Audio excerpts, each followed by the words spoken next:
Good evening and welcome to the launch of Shoes of Edenderry, Memories and Stories Inspired by the Shoe Factory Era by Creative Edenderry.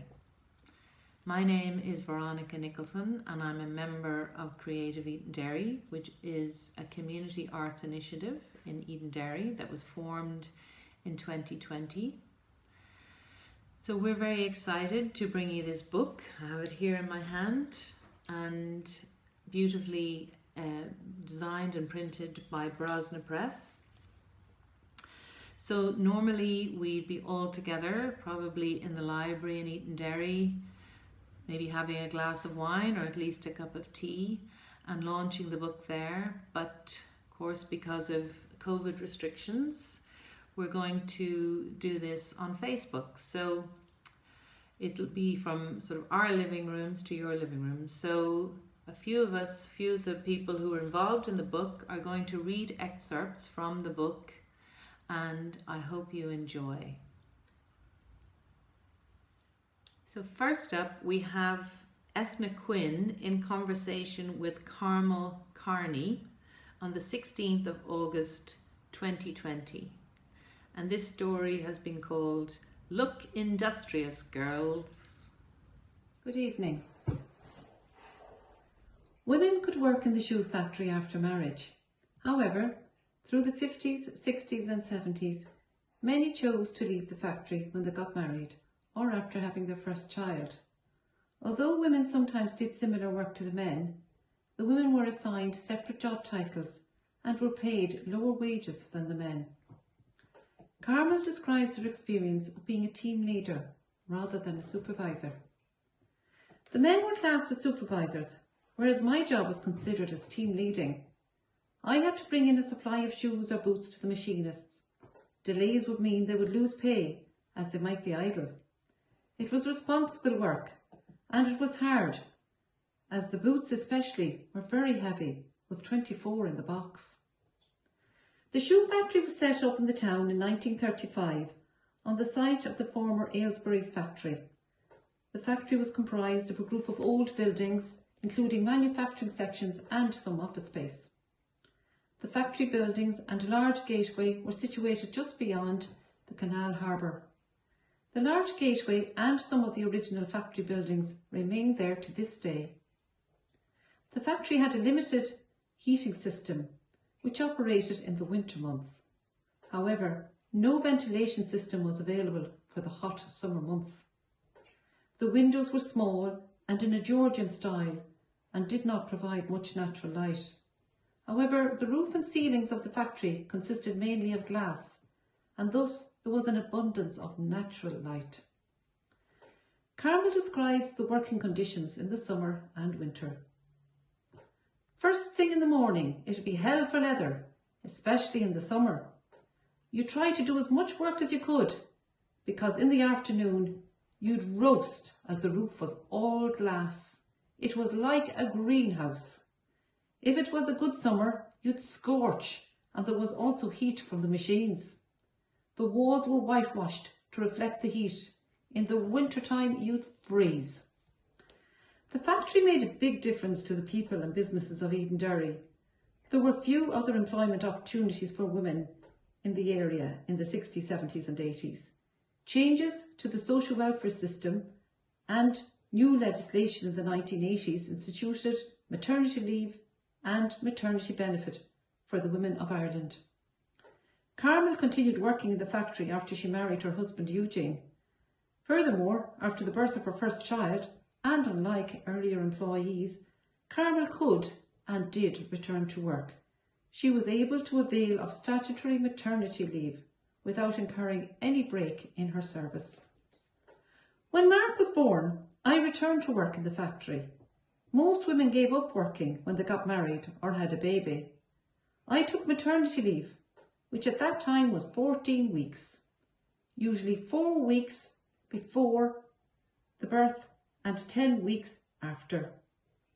But in my case, due to health issues, I had to take 7 weeks before and 7 weeks after. So Mark was only 8 weeks old when I returned to work. I was lucky to have an extra week because it was Christmas. Thank you. Next we have Mary Hickey reading an excerpt from Bill Pender's story called From Loch to Harbour. Good evening.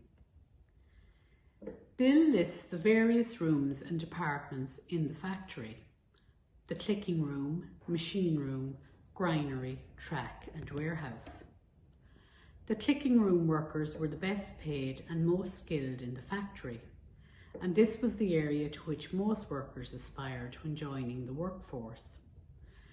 The clicking room team were all men, and Joe Wire was the shoe designer. He and Nicholas Watchman regularly visited European cities to observe trends and style and gain inspiration for new designs for the factory. The range of shoes produced was phenomenal. Meteor and Q were fashion shoes, Wispies and Soft Pedal were comfort shoes, Joyce was a brand for older ladies, Hush Puppies for men, and Jumping Jacks for toddlers. The granary, which was a wooden structure, was where all materials were stored: leather, shoe trims, buckles, lace eyelets. When there was a fire there in the early 70s, the granary and office block were completely destroyed and were subsequently rebuilt in concrete and remain today. Although work hours were 8 a.m. to 5 p.m, with an hour off for lunch from 1 to 2 p.m, many times lorries wouldn't arrive until after 5 p.m. This meant that Bill and the team sometimes would not finish until 8 p.m. These extra hours, although overtime, were not paid by management until the workers joined the union. From then on, lorry drivers were more punctual as management didn't want to pay overtime. The advent of the trade union in the shoe factory was great for all employees, and union officials, Bell and Crilly, served the workers well. Bill recalls that he saw his pay increase from £5 to £13 in a short time. Norman Watchman founded Edenderry Shoe Company, and Bill had many dealings with him. In Bill's opinion, Norman was a great man for Edenderry, but he was a great man for himself too. He studied in America and had great business acumen. Bill recalls driving him home to Navan one evening. As they alighted from the car, 3 dogs came bounding down the avenue.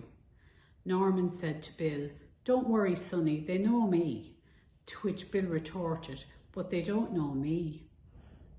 He recalls Norman's kindness to one worker who was persistently late for work, and when summoned to the office explained that he was late because he had to walk to work. Norman loaned him £90 to buy a motorbike, and the worker repaid £1 a week. In a nod to gender equality, Bill recalls that there was a 50-50 ratio of men to women employed.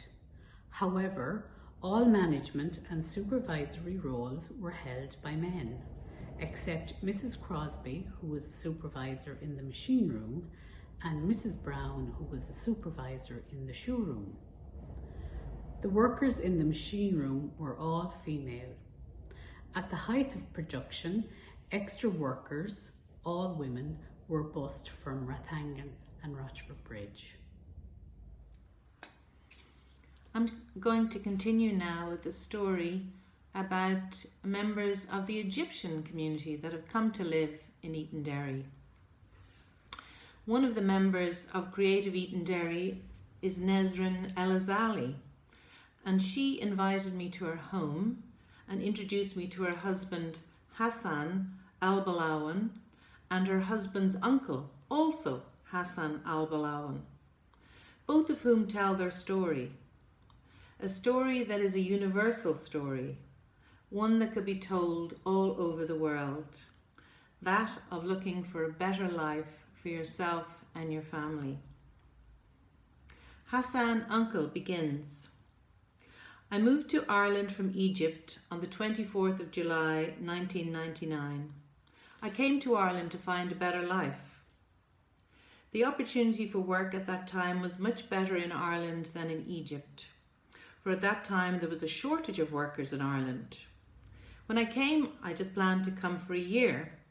I came to work in Edenderry for a man called John Bergen, who owned the meat factory in Broadford.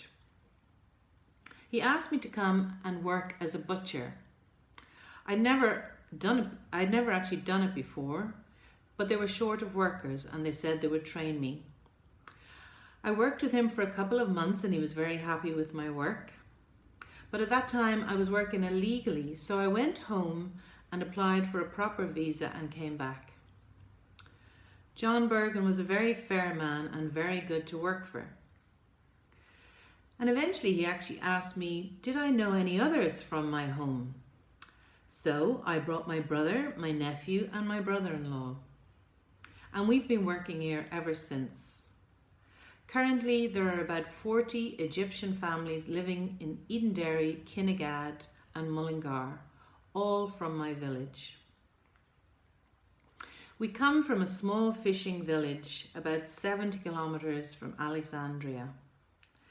We are all fishermen and we would catch fish in the Mediterranean and the River Nile and sell to the local markets. When there is a difference between people who grow up in a village and those who grow up in a big city. When you grow up in a village, you respect your culture and religion. For example, my nephew Hassan, after he had worked here for some time and felt ready to settle here, he went home and married Nesrin. All of my family married people from back home, all of them from my family. They preferred to marry from the same group, from the same roots. So our last excerpt for this evening is Marion O'Donoghue reading an excerpt from the story Stepping Out from a Skin of Leather, and this is from a conversation she had with Larry MacDonald and Brendan Flynn in August last year. Good evening. These men have obvious pride in the product they produced. They were ladies' shoes and boots of the very latest fashion and of the highest quality. The collection included all the latest styles: platforms, wedges, cork shoes, high boots and the very popular jumping jacks for children. In its heyday, in excess of 1,200 pairs of shoes were completed each day. We started with the skin of leather and the finished article left in a box, ready to go to the top fashion shops of the time: Arnott's, Fitzpatrick's, Boylan's, Connolly's and many more. Later, shoes that were less detailed were made for Dunnes Stores. Larry recalls a wonderful atmosphere in the workplace. There was great camaraderie and lifelong friendships were formed. There was no social media or TV, so you got all the news at work. Later on we had outings, and I remember going to the Greville Arms for a Christmas meal, and there would be a dance band afterwards. Back then, very many of the employees went to dances in the town hall in Edenderry where the show bands would play. Brendan completes the picture. The women would stand on one side of the hall, the men on the other, 30 metres apart, the social distancing of our day. I remember bands including Edenderry-based ones like the Agents, the Houston and the Fairways. The factory was also a place where romance blossomed. That's where I met my wife Phyllis, and also where Larry met his late wife Mary. So you can see how much it meant to people in the town. The effects spilled out into the town, so local shops benefited. There was security there. Many local clubs were formed originally in the factory, and it led to a social life that was local. Lads helped each other out then with jobs like bringing home the turf in summertime. Larry continues the story. We were paid on a Friday evening, cash in a small brown envelope. The shoe company provided a facility for Edenderry Credit Union to operate collections from employees to make lodgements to their accounts. A saving scheme was started, and people like Noel Farley, Paddy Dempsey, George Kane, Seamus Butler and myself would look after the fund. Later, a branch of the credit union opened in the Old Boys' School, and then in an office beside O'Brien's, and that's where we saved. In those days, you didn't go into a bank. Edenderry Shoe Company had their own designer, local man Joe Wire, and later Brian Moore. The shoes were designed in-house while the designers kept up with the very latest trends and fashions, attending trade shows throughout many European cities. The leather came from Italy, Germany and Spain and left the factory as shoes to step out in, to set the tone for an outfit and to add glamour, comfort and a bit of style to whatever the occasion might require. How ambitious was that?